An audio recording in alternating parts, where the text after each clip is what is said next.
내가 사람의 방언과 천사의 말을 할지라도 사랑이 없으면 소리나는 구리와 울리는 괭과리가 되고, 내가 예언하는 능이 있어 모든 비밀과 모든 지식을 알고 또 산을 옮길 만한 모든 믿음이 있을지라도 사랑이 없으면 내가 아무것도 아니요 내가 내게 있는 모든 것으로 구제하고 내 몸을 불사르게 내어줄지라도 사랑이 없으면 내가 아무 유익이 없느니라. 그렇습니다. 하나님은 사랑이시며 우리에게 사랑이 없으면 아무것도 아닙니다. 그만큼 사랑은 중요합니다. 기독교에서 사랑보다 더 중요한 것이 없습니다. 다음으로 중요한 것은 믿음입니다. 우리의 구원은 믿음으로 받게 되기 때문입니다. 참 믿음은 행함이 따라야 합니다.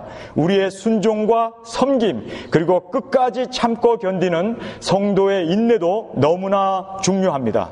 그보다 더욱 중요한 것은 사랑, 믿음, 섬김, 그리고 인내가 처음 행위보다 나중에 더 많아야 합니다.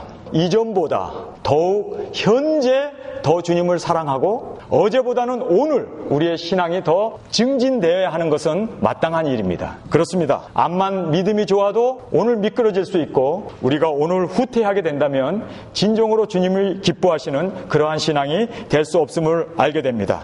그래요. 지금 이 두아디아 교회가 사랑도 있었고 믿음도 있었고 행위도 있었고 인내도 있었고 섬김도 있었습니다. 그런데 한 가지 더 있었어요. 과거보다 현재가 낫다고, 이전보다 지금이 낫다고 주님께서 그렇게 칭찬을 했던 교회입니다. 이 정도라면 정말 꿈의 교회가 아닙니까?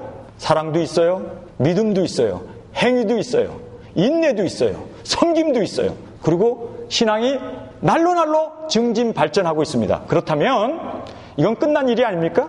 이 정도라면 드림처치, 정말 꿈의 교회입니다. 우리가 소원하고 바라는 모든 목회자가 원하는 그 모든 것을 다 가지고 있었어요. 의리의리한 교회, 넘쳐나는 성도들, 넘쳐나는 헌금들, 넘쳐나는 그 사랑과 믿음과 없는 게 없어요. 그런데 이 교회가 예수님께서 계시록에 나오는 7교회 중에서 가장 혹독하게 심판을 했던 교회입니다. 자녀를 죽여버리겠다고 그래요. 큰 환란에 넘겨버리겠다고 그래요. 그리고 침상에 너희들을 쓰러뜨려버리겠다. 아주 너무너무 예수님께서 화를 내시고 분노하시고 그렇게 참담한 심판을 정말로 했습니다. 생각해 보세요. 그렇게 부흥하고 인내도 있고 사랑도 있고 믿음도 있고 행위도 있고 인내도 있고 섬기기도 하고 뭐가 부족하다고. 여러분, 이렇게 큰 심판을 불러왔던 이유는 교회가 순수함을 잃어버리면 그것은 끝장입니다. 교회가 아닙니다. 교회에 있어서 순수함이란 얼마나 중요한지 모릅니다. 이런 꿈 같은 교회가 이 땅에 있었습니다. 이 정도라면 다 된 것 아닌가요? 이렇게 엄청난 성장과 신앙 부흥을 이룬 교회가 두아디라 교회입니다. 그러나 이 교회는 주님으로부터 최대의 심판을 받았습니다. 이렇게 꿈 같은 교회가 가장 예수님께서 싫어하는 교회로 가장 큰 심판을 받습니다. 예수님께서는 계시록 7교회 중에서 유일하게 3번 회개라는 말씀을 하시면서 회개의 기회를 더 많이 주셨습니다. 그러나 회개치 아니함으로 침상에 던져졌고 큰 환난 가운데 던져졌으며 그들의 자녀까지 처참하게 죽였습니다. 정말 두렵습니다. 심판 중에 가장 큰 심판은 자신의 자녀들이 죽는 심판입니다. 도대체 사랑의 예수님이 이렇게까지 진노하시며 심판하는 이유가 무엇일까요? 교회가 순수함을 잃었기 때문입니다. 교회가 성장보다 더 중요한 것은 세상과 타협하지 않는 순수함입니다. 교회는 세상에서 불러내어 구별하여 하나님을 예배하는 순전한 성도들입니다. 세상의 모든 종교가 하나로 통합되어야 한다는 WCC 운동이든지, 모든 종교에는 구원이 있다고 주장하는 다원주의 신앙이든지, 기복적인 신앙으로 세상의 축복을 추구하는 교회가 바로 이세벨을 용납하여 엄청난 심판을 초래한 지금 우리의 모습입니다. 십자가의 은혜와 사랑만 강조하며 쉽게 타협하고 쉽게 죄를 짓고 우리에게 죄의 심각성을 말씀하시면서 회개하라고, 오늘 우리가 회개하지 아니하면 우리도 이와 같이 심판을 받게 된다는 것을 성경은 우리에게 말씀해주고 있습니다. 옛날에는 잘 지어진 교회를 보면 제 어렸을 때는 얼마나 아름다운가, 이 아름다운 교회에서 예배드리는 성도가 부러웠어요. 그런데 지금은 잘 지어진 교회, 의리의리한 그런 교회를 보면은 가슴이 무너집니다. 얼만큼 교인들에게 헌금을 강요해가지고 이렇게 아름다운 교회를 지었을까? 얼마나 짠했을까? 이런 교회에 다니는 교인들은 불쌍하다. 요즘은요, 큰 교회가 이제는 더 이상 우리의 마음을 흐뭇하게 하는 게 아니라 정말 우리의 마음을 씁쓸하게 하는 그런 시대에 우리가 살고 있습니다. 왜 건물을 잘 지어놨는데 마음이 씁쓸해집니까? 왜 그럴까요? 주님 오실 날이 머지 않았는데 사람들은 구름대처럼 모이고 많은 사람들이 와서 하나님 앞에 예배를 드린다고 하는데 다 타협했어요. 그 안에 WCC라든지 또는 종교 다원주의, 모든 종교가 다 그럼 우리가 전도할 필요가 뭐 있냐고요. 동성애를 지지하는 교단, 여러분 한번 인터넷에 들어가서 찾아보시기 바랍니다. 동성연애를 지지하는 교단하고 쳤는데 저는 깜짝 놀랐어요. 동성연애를 지지하는 교단이 개신교 안에 더 많습니다. 개신교 교단 안에 동성연애를 반대하는 교단보다 동성연애를 지지하는 교단이 더 많아요. 더욱 놀라운 사실은요, 동성연애를 반대하는 사람들이 몰몬, 캐톨릭, 모슬람들은 동성연애하는 자를 돌을 들어서 쳐 죽입니다. 그런데 정통파라고 하는 기독교의 성경을 따라 하나님 말씀 위에 세워지고 그리스도의 몸이라고 하는 이 개신교가 얼마나 타락했는 줄 아세요? 개신교에 5대 교단이 있습니다. 여러분, 한국 장로교회가 가장 많이 속해 있는 PCUSA. 그런데요, PCUSA는 동성애자가 목사가 되고 동성애자가 교회에서 합법적으로 결혼식을 하고 지지를 합니다. 여러분, 성공회 들어보셨습니까? 그들은 동성애를 지지합니다. 루터교, 미주 루터교가 또 동성애를 지지합니다. 유니테리안, 바로 오바마가 다니는 교회죠. 동성애를 지지합니다. 연합 그리스도 교회, 동성애를 지지합니다. 여러분, UMC라고 들어보셨습니까? UMC, United Methodist Church of America, UMC라고 하는 교회가 작년에 덴버에서 연회를 모였습니다. 그런데요, 올해는 꼭 동성애가 통과될 것이다 라고 모든 사람들이 그렇게 내다봤는데 통과가 부결됐어요.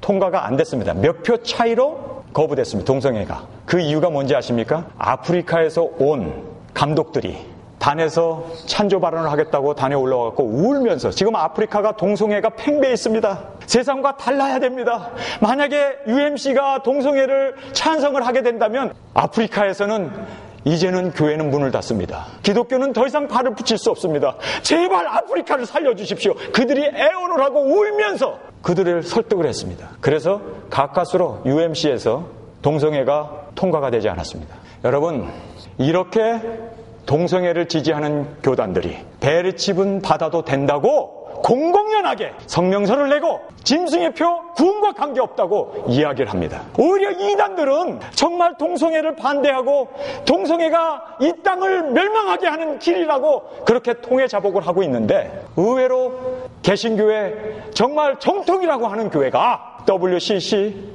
주여, 종교통합운동, 주여, 그리고 다원주의, 모든 종교에 다 구원이 있다, 이따위 소리나 해대고 동성애나 주장해대고, 뿐만 아니라 베레칩도 성경에는 분명코 받지 말라고 되어 있는데, 아니 이 성경을 무시해도 이만무당이지 어떻게 이렇게까지 무시할 수 있냐고요.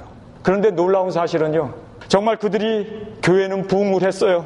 돈은 넘쳐 들어와요. 사람들은 구름대처럼 몰려들어요. 그런데 이세벨 하나 용납한 것 때문에, 순수함을 잃은 것 하나 때문에 예수님은 두아디아 교회를 진멸해버립니다. 성도 여러분, 오늘 우리가 심각하게 오늘 이 말씀을 들어야 돼요. 사람 많이 모인다고, 큰 교회라고, 여러분, 우리가 얼만큼 10대 대교회들이 다 한국에 있다고 우리가 얼마나 자부심을 냈고, 우리가 얼만큼 프라우드하게 신학교마다 한국 신학생들이 가득가득 차 있고, 한국 신학생이 없으면 미국의 신학교가 운영이 되지 않을 만큼 그렇게 젊은 사람들이 신학교에서 공부를 하고, 한국 교회가 지금 세계에서 두 번째로 많은 선교사를 파송하고 있고, 얼마나 많은 선교 헌금을 우리가 하고 있으며 우리가 얼마나 자부심을 가졌습니까? 그런데요, 성경은 우리에게 너무너무 심각한 이야기를 해주고 있습니다. 순수함을 잃어버린 교회는 더 이상 교회가 아닙니다. 순수함을 잃어버린 교회는 주님의 심판만 있을 뿐입니다. 제가 설교 초반에 항상 중요한 얘기하죠. 초림으로 오신 예수님은 죄인을 부르러 오셨습니다. 그러나 재림, 두 번째로 오시는, 이 땅에 오시는 예수님은 죄인을 부르러 오는 게 아니라 의인을 부르러 오세요. 여러분, 이걸 알아야 돼요. 초림 예수님, 죄인만 부르러 오신 예수님만 바라보고 우리가 그 은혜다, 사랑이다, 용서다, 구원이다 그것만 계속 바라보면서 거기에 우리가 너무나 세뇌되어 있습니다. 아니에요. 거룩하게 살아야 돼요. 교회는 이 세상으로부터 불러 모아 하나님을 예배하기 위하여 정결한 신부로, 정결한 하나님의 성도로 구별되이 우리를 이곳에 교회로 세워주셨어요. 그런데 우리가 세상과 짝하고 세상 것 그대로 교회에 들어오고 세상의 오염이 그대로 들어와가지고 교회가 부패하고 타락의 그 순수함을 잃어버리게 되면 하나님은 우리의 예배를 받으실 수가 없어요. 여러분 정말 우리가 심각하게 생각해야 돼요. 아니면 목숨을 걸고라도 우리가 순수함을 지켜나갈 수 있어야 합니다. 성경의 말씀이 아니면 길이 아니면 가지를 말아야 되고 정말 주님은 이제 의인을 부르러 오시기 때문에 발버둥 치면서 의롭게 살기 위해서 발버둥 치면서 우리가 주님이 오시는데 죄짓다가 주 앞에 설 수 없잖아요. 아직도 세상의 관심과 세상적인 거 구하면서 세상이 온통 그것만 바라보면서 그렇게 살다가 어떻게 우리가 주님을 맞이할 수 있겠습니까? 성도 여러분, 정말 이제 말세에 우리가 살고 있어요. 정말 주님이 오실 날이 머지 않았어요. 여러분 정말 믿으십니까? 그렇다면요 죄의 자리에서 일어나야 돼요. 정말 회개하고 정말 주님 오시는데 우리가 순수하게 주님을 맞이하기를 원합니다. 내 자신을 돌아보고 내 몸에 흠이 없는가, 내 언어에, 나의 생각에, 그래서 죄의 자리면 우리가 박차고 일어날 수 있는 정말 우리가 그렇게 신실한 성도로 한 사람 한 사람이 주 앞에 그렇게 세움을 받기를 간절히 원합니다. 중세시대를 우리는 암흑시대라고 합니다. 두아디라 교회가 중세시대 암흑시대와 너무너무 흡사합니다. 그동안 기독교가 박해를 받았어요. 콘스탄티노플 대제에 의해 가지고 기독교가 로마의 국교로 인정이 되고 유럽 온 지방에는 전부 교회가 세워집니다. 엄청난 돈과 그 유럽의 사람들이 정말 회개하고 주 앞으로 돌아오게 됨으로 말미암아 대부흥을 맞이하게 됩니다. 얼마나 큰 부흥을 맞이했는지 몰라요. 여러분 성경을 한번 보겠습니다. 19절에 보면은 이렇게 말씀하고 있습니다. 내가 내 사업과 사랑과 믿음과 섬김과 인내를 아노니 내 나중 행위가 처음보다 더 많도다. 아니 이러면 된 거 아니에요? 아니 이 정도면은 됐지. 사랑도 있고 믿음도 있고 봉사도 있고 참 믿음, 이 행위도 있고 인내도 있고 어제보다 오늘이 신앙이 더 부흥하고 발전하는 이 놀라운 일들 얼마나 좋습니까? 여기서 보면 말이에요. 화려했던 중세의 문화를 보면은 지금 베드로 사원, 바티칸 그 궁전들 뿐만 아니라 유럽의 그 으리으리한 성전들이 다 이 중세시대에 세운 성당들입니다. 큰 땅에 엄청난 성전들을 세웠습니다. 큰 일을 했습니다. 그리고 그들은 수도원을 만들고 기도하고 그리고 학교도 짓고 그들은 정말 고아원도 세우고 놀라운 일들을 했어요. 그런데요 이세벨을 용납합니다. 이세벨이 뭡니까? 여기 보니까요 20절에 그러나 내가 책망할 일이 있노니 자칭 선지자라는 여자 이세벨을 내가 용납하였으니 그가 내 종들을 깨어 행음하게 하고 우상의 제물을 먹게 하였도다. 타락했던 중세 문화를 보면요 성상들을 만들어냅니다. 세인츠 베드로 우상을 만들어 놓고 예배드리기 전에 베드로 발에다가 손을 대고 키스를 하면서 그 사람 앞에서 기도를 해요. 성상, 우상 숭배를 합니다. 뿐만 아니라 마리아상을 만들어 놓고 예수님에게 기도해야 되고 하나님 앞에 기도해야 되는데 마리아 앞에 촛불 켜놓고 거기에다가 빌고 기도하는 우상 숭배, 행음하는 우상의 제물을 먹게 하는 그 일이 중세에 벌어졌습니다. 21절을 보면요 예수님께서 3번 회개하라고 외칩니다. 회개해라. 아니 어떻게 우상을 만들어 놓고 아니 어떻게 동상을 만들어 놓고 거기에서 기도를 하고 10계명에 1계명 2계명에 나와 있는 우상을 만들지 말고 경배하지 말라고 했는데 여러분 로마 캐톨릭의 10계명을 보셨습니까? 형상을 만들지 말라는 거 싹 빼버렸어요. 2번째 계명 빼버렸습니다. 그렇게 10계명까지 변개해 가면서 그들이 동상을 만들고 마리아상을 만들고 뭐 성 어거스틴이며 성 베드로며 성 바울이며 아니 바울이 그걸 보면요 정말 자다가 독차갖고 일어날 거예요. 자기 동상을 만들어놓고 거기서 기도를 하니 아니 바울과 같은 사람이 가슴을 치고 있을 거예요. 정말 이런 미련한 놈이 다 있나? 내가 무슨 신이라고 내 앞에 기도를 해? 아니 정말 분노를 표출할 수밖에 없는데 예수님께서는 그 분노를 표출하세요. 너희들이 암만 큰 으리으리한 성전을 짓고 성당을 짓고 사람들이 구름대처럼 모여들고 산 위에다가 기도원을 만들고 수도원을 만들고 고아원을 짓고 사람들에게 가난한 사람들이 음식을 배부하고 암만 그런다 하더라도 거기에 우상 숭배가 있어.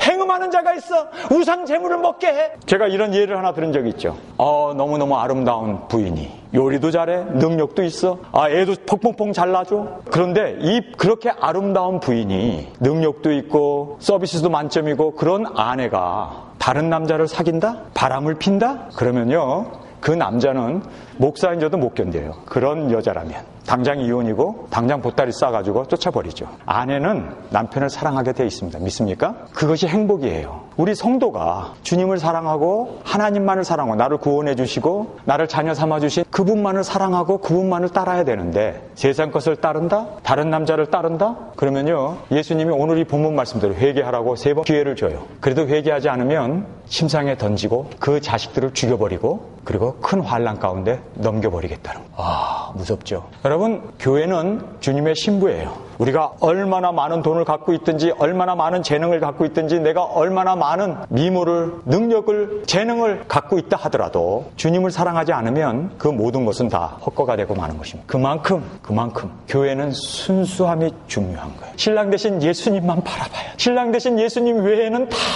주 예수보다 더 귀한 것은 없다는 고백 가운데 머리 대신 예수님만을, 그리고 하나님만을 경배하고 예배하는 이 자리가 돼야 되는데 예수님 자리에 목사가 떡 들어서 가지고 대접 다 받고 목사가 다 통치하고 예수님이 해야 할 그 자리에 목사가 앉아가지고 다 주무르고 통치하는 이런 것이야말로 주님께서 기뻐하지 아니하는, 정말 우리가 깨달아야 할 죄인 것입니다. 21절을 보겠습니다.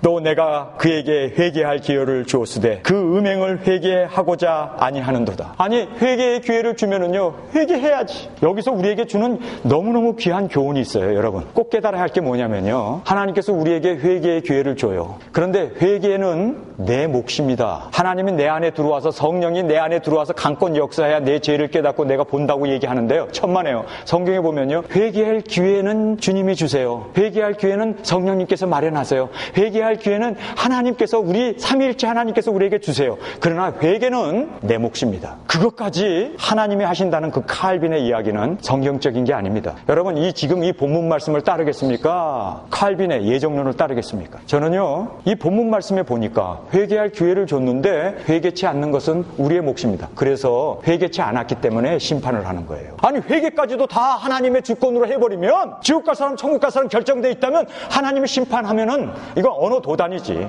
아니, 회개할 사람 회개시키고 지옥 갈 사람 지옥 가게 정해놓고는, 그리고 지옥 갈 사람을 심판을 하고, 그리고 또 회개하지 않았다고 침상에 던지고 자식까지 죽여버린다면 그게 하나님의 공입니까? 여러분, 우리는요, 어떤 그런 신학에 이런 걸 다 내려놔야 돼요. 하나님 말씀, 이 말씀이 진리이기 때문에 우리는 이 말씀을 붙어 잡아야 되고 이 말씀을 그대로 아멘 해야 돼요. 성경은 뭐라고 얘기합니까? 회개의 기회는 하나님이 주세요. 그러나 진정한 회개는 나의 몫입니다. 이거는요, 이 회개까지도 하나님이 하시는 게 아니에요. 하나님은 우리를 로봇으로 만들지 않았어요. 나에게 자유, 의지, 선택권을 우리에게 주셨어요. 회개할 것이냐, 넓은 길이 있고 좁은 길이 있는데 그것을 선택하는 것은 여러분의 몫입니다. 생명의 길이 있고 멸망의 길이 있는데 그것을 선택하는 것은 여러분의 몫입니다. 결코 생명의 길을 예비하고 글로 가게 하는 사람이 있고 지옥 갈 사람을 예정했다고 하는 것은요, 비성경적인 이야기입니다. 성경은 분명하게 회개의 기회를 주세요. 우리를 사랑하기 때문에. 그리고 회개하라고 성경까지 써주셨어요. 3번씩이나 회개라는 말을 이 타락한 두아디라 교회에 말씀을 하고 있습니다. 이 말씀을 쓰시고 편지를 쓰는 이유는 회개하라고,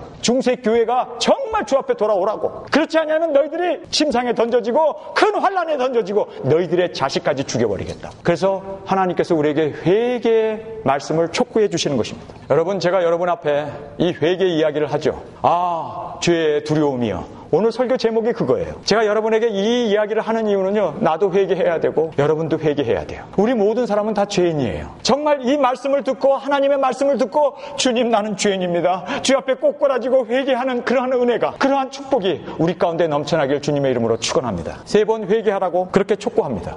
그러면서 22절에 보세요. 볼지어다 내가 그를 침상에 던질 터이요 또 그들로 더불어 간음한 자들도 만일 그의 행위를 회개치 아니하면 큰 환난 가운데 던지고, 회개하면 축복이고 회개 안 하면 환난 가운데 던져버리겠다는 우리의 선택입니다. 실제적으로 이 중세 로마 캐톨릭은 성상을 만들고 그리고 마리아 숭상을 경배하면서 십계명까지도 변개시켜버리고 그들은 지금도 우상을 섬깁니다. 아시죠? 한국에 캐톨릭이 들어와가지고 제사, 조상에게, 죽은 조상들에게 제사를 지내야 되는데 캐톨릭에서 제사를 허용했습니다. 성호 굽고 주기도문을 외우면은 그게 하나님 앞에 드려지는 제사래요. 여러분, 이것이 얼마나 우리를 속이는 일입니까? 정말 이게 맞는 말입니까? 이세벨을 용납한 거예요. 그래서 하나님께서 중세에 그들에게 엄청난 심판을 실제적으로 행한 것을 제가 여러분에게 기록을 전해드리겠습니다. 22절에 보니까 침상에 던진다라고 얘기했죠. 그런데요, 이 침상으로 그들을 2,500만 유럽의 사람들이 흑사병으로 죽습니다.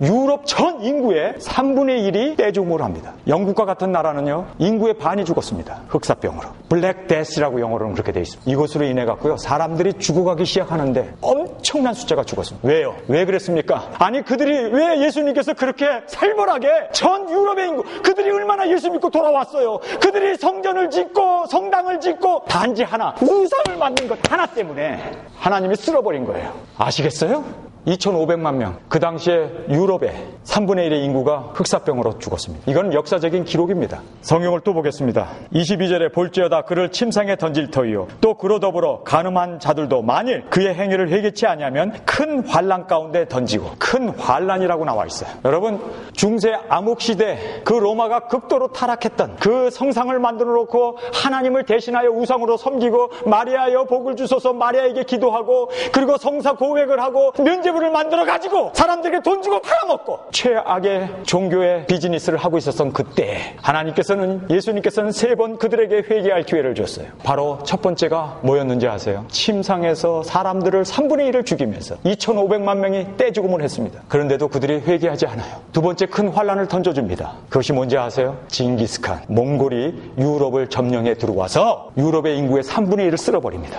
역사적인 기록이에요. 여러분, 징기스칸이라고 하는 그 몽골 말 타는 그 민족들이 많이도 안 데리고 왔어요. 군인들도 딱 10만 명 데리고 왔어요. 그런데 그 10만 명 가지고 유럽의 그 모든 성들 문을 다 깨트려버리고 모든 국가를 다 전멸시켜버리고, 오죽했으면은 이 교황까지도 도망갔을까요? 엄청난 큰 환란으로 이 몽골은요, 항복해라, 내일까지 항복하지 않으면 이 성을 불질러버리겠다. 그리고요, 씨족을 말려버립니다. 항복을 안 하면. 몽골이 그런 전략으로 그냥 유럽을 초토화시켰습니다. 인류 역사상 가장 넓은 영토를 차지했던 제국은 바로 이 징기스칸이었습니다. 하나님께서 동방에 있는 한 민족을 통해서 막대기로 유럽을 때린 겁니다. 회개하라고. 그런데 회개하지 않았어요. 마지막 재앙입니다. 어린아이를 죽이는 거예요. 23절에 나오고 있습니다. 또 내가 사망으로 그의 자녀를 죽이리니. 여기서 보면요, 사망으로 자식을 죽인다. 이게 도대체 뭔가? 어린아이를 사망으로 어린아이를 죽여? 이해가 안 되죠. 그런데 역사를 공부하면서, 교회사를 공부하면서 제가 거기서 충격을 받았습니다. 교황이 꾀를 낸 거예요. 사람들을 규합할 수 있는 어떤 다른 데 정신 쓰지 말고 그냥 거기에 집중하게 하기 위해서 십자군 운동을 일으킵니다. 교황이 예루살렘이 이 터키 이 모슬람들이 잡고 있는데 이 예루살렘을 우리가 뺏어야 되지 않겠느냐. 그래서 군대를 일으킵니다. 십자군들이, 군인들이, 정예부대가, 각 국가에서 착출한 정예부대가 몇십만 명의 행군을 해서 예루살렘을 뺏기 위해서, 함락시키기 위해서 공격을 합니다. 1차, 2차, 3차, 4차, 5차, 6차 전부 다 실패를 해요. 나중에는 이거 보니까 유럽이 단합해가지고 그 조그만 터키 국가 하나, 그 예루살렘을 갖고 있는 그 조그만 나라 하나를 함락을 못 시킨다는 게 자존심의 문제잖아요. 그래가지고는 야 이거 봐라, 정예부대가 온 유럽의 장정들이 전부 나서가지고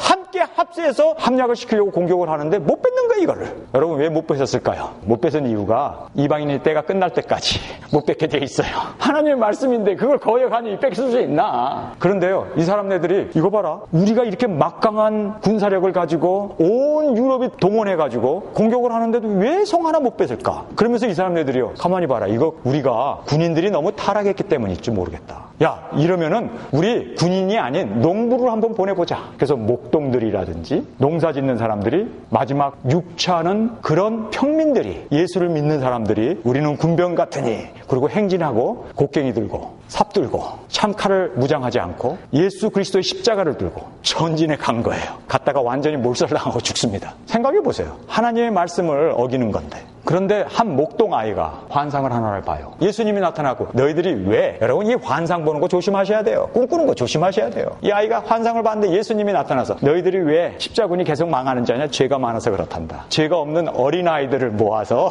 어린아이들이 가게 되면은 그 성은 여리고성 무너뜨리듯이 무너뜨릴 거다. 이런 환상을 본 아이 하나가 신부님 쫓아가갖고, 내가 양치다가 이런 계시를 보고 환상을 봤는데 정말 어린아이들이 가면 우리가 뺏을 수 있대요. 그러니까 이 신부가 나서가지고 어린아이들을 모으기 시작한 거예요. 유럽에서 구름대처럼 몰려들었어요. 어린아이들이 아장아장 걷는 아이로부터 시작해가지고 언니 오빠 등에 업혀가지고도 아이들이 온 거예요. 왜냐하면 이런 순수한 아이들이 진군에 가면은 여리고성 함락시키듯이 예루살렘 성을 뺏을 수 있다, 함락할 수 있다라고 순수한 믿음으로 어린아이들이 동원됐습니다. 근데 이 어린아이들이 찬송가를 부르면서 십자가를 들고, 걔네들은 무기도 안 가졌어요. 십자가를 들고 전진해도 갔는데, 예루살렘 성전에 누가 아이들이 어글어글 걸어오는 거 보고 이렇게 보니까 이거 꼬마들이 오거든. 어린아이들이 오거든. 보니까 어른도 없어. 그러니 여러분 어떻게 했을 것 같아요? 그 아이들을 다 사로잡아 노예로 팔아버렸습니다. 죽이기도 하고, 반항하는 아이는 죽이고, 다 노예로 그렇게 팔려버렸습니다. 여러분, 성경에 나와 있는 사망으로 내 어린아이를 죽이리라, 이 말씀이 이루어졌습니다. 이 말씀을 통해서 큰 경각심을 받아야 돼요. 그런데요, 너무 충격적인 이야기 하나를 딱 예수님이 하세요. 그 이야기가 23절에 나와요. 또 내가 사망으로 그의 자녀를 죽이리니 모든 교회가 나는 사람의 뜻과 마음을 살피는 자인 줄 알지니라. 내가 각 사람의 행위대로 갚아주리라. 여러분, 지금 중세시대에 일어났던 실제적인 사건입니다. 흑사병으로 인구의 3분의 1이 죽었습니다. 몽골의 징기스칸이 쳐들어와서 또 인구의 3분의 1이 죽었습니다. 십자군을 동원해가지고 그 예루살렘을 뺏겠다고 나섰다가 거기서도 엄청난 남자들, 장정들이, 군인들이 죽었습니다. 어린아이까지도 나섰다가 다 죽고 말았습니다. 그런데 예수님께서 여기서 모든 교회에게 교훈을 주려고 이 일을 행했다는 거예요. 이 말을 들으면서, 아니 그러면은 이 말씀이 현대 교회에도 그대로 적용되겠네. 왜냐하면 모든 교회라고 얘기해요. 이것이 하나의 중세시대에 있었던 그 하나의 모형이 아니고, 그때 하나의 샘플이 아니고, 그때 주었던 교훈이 아니라, 이 교훈은 모든 교회가 들어야 한다는 거예요. 모든 교회가 다 관심을 가지고 이 살아계신 하나님 말씀 앞에 두렵고 떨림으로 이 말씀을 받으라는 거예요. 그래서 제 설교가 죄의 무서움이요, 바로 이 본문 말씀에서 제가 도전을 받았기 때문입니다. 여러분, 성경을 보세요. 23절에 모든 교회가 나는 사람의 뜻과 마음을 살피는 자인 줄 알지니라. 여러분, 이 본문 말씀을 보면서 정말 우리가 울어야 돼요. 우리 하나님께서는요, 예수님께서는요, 자신을 어떻게 소개하고 있는지 아세요? 18절에 소개를 보시면요, 두아디라 교회 사자에게 편지하기를, 그의 눈이 불꽃 같고, 불꽃 같은 눈으로 눈이 시퍼렇게 살아있어서 여러분이 죄를 짓고, 여러분이 번지하고, 여러분이 우상 숭배하고, 여러분이 이 세상을 따라가는 거를 눈이 시퍼래갖고 보고 계시대요. 예수님은 우리의 마음의 생각과 우리의 뜻까지도 다 아신대요. 내가 무슨 생각하고 있는지, 내가 어떤 동기를 가지고 있는지. 우리는 사람들은 얼마든지 속일 수 있어요. 그런데 예수님은 불꽃 같은 눈동자로 우리의 마음을 깨뜨려 본대요. 우리의 생각을 깨뜨려 본대요. 그런 주님 앞에, 그런 하나님의 임재하심 앞에 우리가 무엇을 숨길 수 있습니까? 여기 보면은 이세벨을 용납하고 음행을 했다고 그러잖아요. 여러분이 생각해 보세요. 눈이 시퍼렇게 불과같이 떠있는 주님께서 나의 마음과 나의 생각을 다 알고 계시는데, 내가 여자하고 잠자리를 하고 있는 깜깜한 밤 은밀하게 하죠. 그러나 하나님 앞에 숨길 수 있습니까? 여러분, 그게 재미있어요? 하나님이 보고 계시는데, 하나님이 임재하셔서 이놈 하고 있는데 그게 재미있어요? 재미있는 사람은 하세요. 여러분, 하나님 두려워서 그런지 못해요. 정말 우리가 하나님을 경외한다는 말이 뭔지 아세요? 하나님을 두려워할 줄 알아야 돼요. 여기 십자가가 있죠. 십자가를 보면 우리는 교회 가면 어떻게 합니까? God loves you. 하나님이 당신을 사랑합니다. 하나님의 은혜로 대속해 줬습니다. 하나님의 은혜로 우리는 구원을 받았습니다. 하나님의 은혜로 그 십자가에 흘리신 보혈로 우리가 거저 구원을 받았습니다라고 그 사탕발림만 얘기해요. 그러나 동전의 양면이 있습니다. 한쪽 면은 물론 사랑, 은혜, 대속이죠. 그러나 동전의 뒷면을 보면요, 독생자의 죽음이 있습니다. 죄에 대해서 피를 흘려야 했습니다. 엄청난 희생이 있습니다. 거기에는 심판이 있습니다. 왜 그거는 얘기 안 하나요? 왜 앞에 그냥 싸구려 구원만, 그 은혜만, 값싼 그 은혜만 얘기하면서 하나님은 사랑이다, 죄인들을 오라고 그런다, 우리를 부르신다, 장녀도 구원해 주시고 세리도 구원해 주시고 정말 죄인의 친구가 되신 예수님, 그런 초림이죠. 그것은 초림이요. 재림은 안 그렇습니다. 재림은요, 하나님은요 공의의 하나님이에요. 심판자이십니다. 그의 발은 빛난 주석 같다고 얘기해요. 이 발이 뭘 얘기하는지 아세요? 구약 성경에 보면요 다스림을 얘기합니다. 통치를 얘기합니다. 이 발로 이방을 짓밟으리라. 이 발이 심판의 발이에요. 여러분, 예수님이 18절에 보면은 불꽃 같은 눈이라고 얘기해요. 그리고 예수님의 발을 부각시키는데 빛난 주석이라고 얘기해요. 여러분, 빛난 주석을 볼 수 있어야 돼요. 예수님의 그 발을 봐야 돼요. 내가 까불고 말 안 듣고 불순종하면 짓밟아 버려요. 그런 공의의 하나님을 알아야 돼요. 심판자로 오시는 주님을 알아야 돼요. 어디까지나 그냥 겉에 사탕 발림한 은혜다, 사랑이다, 용서해준다, 누구든지 오라. 그거는 십자가의 한쪽 면만 본 거예요. 뒷면을 보면은요, 거기에는요 누군가가 나의 죄를 위하여 죽어야 해요. 거기에는 하나님의 희생이 있어요. 거기에는 하나님의 독생자, 하나님의 아들 죽음이 있다는 거예요. 이 본문 말씀 23절 마지막에 뭐라고 얘기합니까? 모든 교회는 나는 사람의 뜻과 마음을 감찰하는 자인 줄 알지니라. 그래야 우리의 마음과 우리의 생각을 알아요. 우리는 하나님 앞에 숨을 데가 없어요. 하나님의 임재 앞에서 하늘에 올라가도 계시고 땅에 숨어도 있고 어디에 가든지 하나님의 임재 앞에 우리는 도망갈 수 없어요. 정말 여러분이 이 불꽃 같은 눈으로 하나님이 나를 지켜본다는 걸 안다면 어떻게 죄를 져요? 어떻게 죄와 타협을 하냐고요? 어떻게 돈을 따라가냐고요? 어떻게 우리가 범죄하고 또 하나님의 용서를 구하면서 그렇게 살 수 있냐고요. 여러분, 최근에 나온 기사를 봤는데요, 저는 이 기사를 보면서 깜짝 놀랐어요. 일본 사람, 한국 사람을 비교했습니다. 그런데요, 한국 사람이 일본 사람들보다 430배 위증이 거짓말이 많다는 거예요. 430배. 그리고 한국 사람이 일본 사람보다 540배 무고죄로 사람들을 헌담한다는 거예요. 그래서 일본에서는요 거짓말하고 살기가 힘들어요. 그런데 한국에서는 거짓말 안 하면 살 수가 없어. 이번에 현대차도 마일리지 그 연비를 속였잖아요.